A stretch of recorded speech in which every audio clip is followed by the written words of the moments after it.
So hello everyone, welcome to Filmopedia. इस video में हम लोग बात करने वाले हैं कुछ ऐसे क्वेश्चंस के बारे में जो डार्क की सीजन 3 के खत्म होने के बाद भी अनआंसर्ड है। डार्क की एंडिंग एक बिटर स्वीट एंडिंग थी जिसमें बहुत सारे हमारे फेवरेट कैरेक्टर्स मर जाते हैं पर एक नई बिगिनिंग भी होती है। तो अगर आपको डार्क सीजन 3 के बारे में सब कुछ जानना है तो मेरे चैनल पर डार्क के ऊपर बहुत सारे वीडियोस हैं जिसमें मैंने सारे एपिसोड्स को एक्सप्लेन किया है, इसके अलावा एंडिंग को भी एक्सप्लेन किया है, तो आप उन सारे वीडियोस को जाकर देख सकते हो। पर इस वीडियो में मैं कुछ ऐसे क्वेश्चंस के बारे में बात करूंगा जो डार्क के फाइनल सीजन ने भी आंसर नहीं किए हैं। तो वीडियो चालू करने से पहले अगर आप मेरे चैनल पे पहली बार आ रहे हो तो चैनल को सब्सक्राइब कर बेल आइकन दबाना ना भूलें ताकि जब भी मैं नई वीडियो डालूं तो आपको नोटिफिकेशन मिल जाए। That being said, let's get started.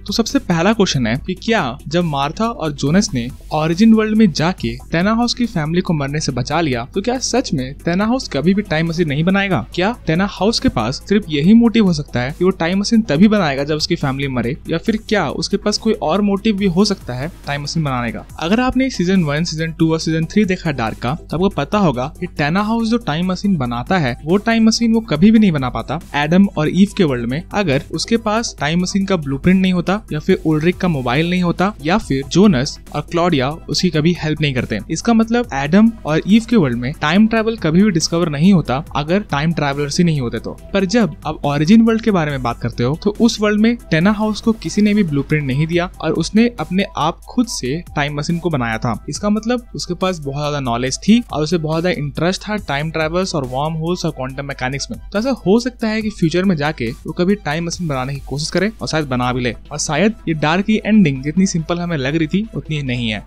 तो चलिए अब बात करते हैं दी अननोन की। तो डार्क सीजन 3 चालू ही होता है दी अननोन से और थ्रू आउट द सीरीज वो बहुत सारे लोगों को मारता है उसकी मदर ईव के कहने पे, ताकि ये इन्फिनाइट लूप हमेशा के लिए चलते रहे। इसके अलावा दी अननोन हर एक फैमिली ट्री के ओरिजिन पे भी था एडम और ईव के वर्ल्ड में, क्योंकि later half of the series में ये रिवील होता है कि अननोन और कोई नहीं बल्कि जोनस और मार्था का बेटा है। मतलब यूनिवर्स 2.0 की मार्था और ओरिजिनल वर्ल्ड के जोनस का बेटा है। पर डार्क सीजन 3 ये कभी कंफर्म नहीं करता है या ये कभी रिवील नहीं करता है कि अननोन के लिप्स पे क्या हुआ है और उसे ये चोट कैसी लगी है। इसके अलावा दी अननोन 3 लोगों के सेट में क्यों चलता है? मतलब दी अननोन जब भी टाइम ट्रैवल करता है तब उसके साथ उसका ओल्डर वर्जन भी रहता है और उसका चाइल्ड वर्जन भी रहता है, और इस शो ने कभी अच्छे से एक्सप्लेन नहीं किया कि ऐसा क्यों।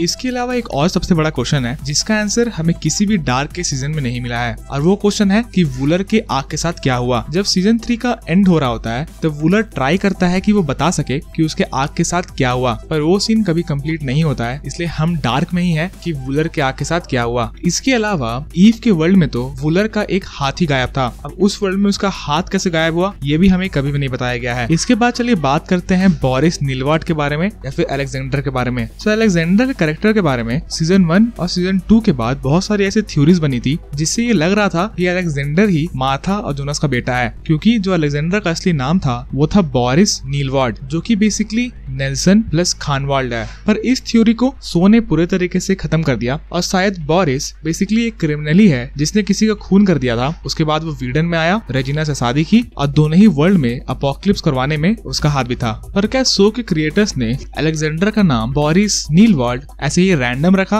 या उसके पीछे कोई रीजन था? ये शायद हमें कभी ना पता चले।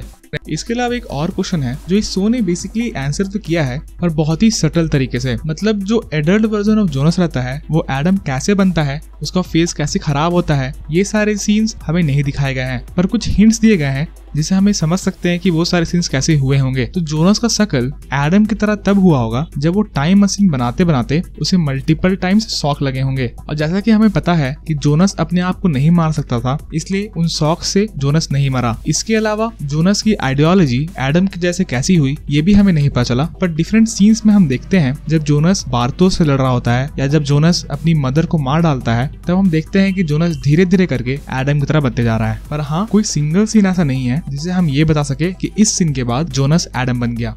इसके अलावा इस शो के एंडिंग से रिलेटेड सबसे बड़ा क्वेश्चन ये है कि क्या जब मार्था और जोनस थैनाहाउस की फैमिली को मरने से बचा लेते हैं क्या उन दोनों ने एक और लूप को क्रिएट कर दिया? तो थ्योरी ये है कि अगर थैनाहाउस ने कभी टाइम मशीन बनाया ही नहीं तब एडम और ईव के दोनों के ही वर्ल्ड कभी एग्जिस्ट करेंगे ही नहीं। इसका मतलब जोनस और मार्था भी एग्जिस्ट नहीं करेंगे, और इसका मतलब कि जोनस और मार्था कभी थैनाहाउस की फैमिली को बचाने आएंगे ही नहीं, और इसका मतलब टाइम मशीन हमेशा बनेगा और उन दोनों के वर्ल्ड हमेशा क्रिएट होंगे और ये एंडलेस साइकिल और चलती जाएगी। और कुछ लोगों का तो ये भी मानना है कि जिस तरीके से जोनस और मार्था रोड के बीच में आ गए थे टेनाहाउस की फैमिली को बचाने के लिए, पर शायद उनके रोड के बीच में आने से ही उनका एक्सीडेंट होता हो इन द फर्स्ट प्लेस। क्या पता किसी अल्टरनेट एंडिंग में क्रिएटर्स ने ऐसा भी करने की सोची हो ताकि ये लूप और आगे जा सके। जैसा कि मैंने कहा, डार्क सीजन 3 की एंडिंग वैसे तो ऊपर से काफी प्लेन एंड सिंपल लगती है, पर अगर आप थोड़ा ज्यादा सोचोगे तो इस शो की एंडिंग आप काफी ज्यादा कॉम्प्लिकेटेड और डीप लगेगी। तो इस वीडियो के लिए इतना ही। अगर आपको वीडियो पसंद आई तो वीडियो को लाइक करें। इसके अलावा अगर आपको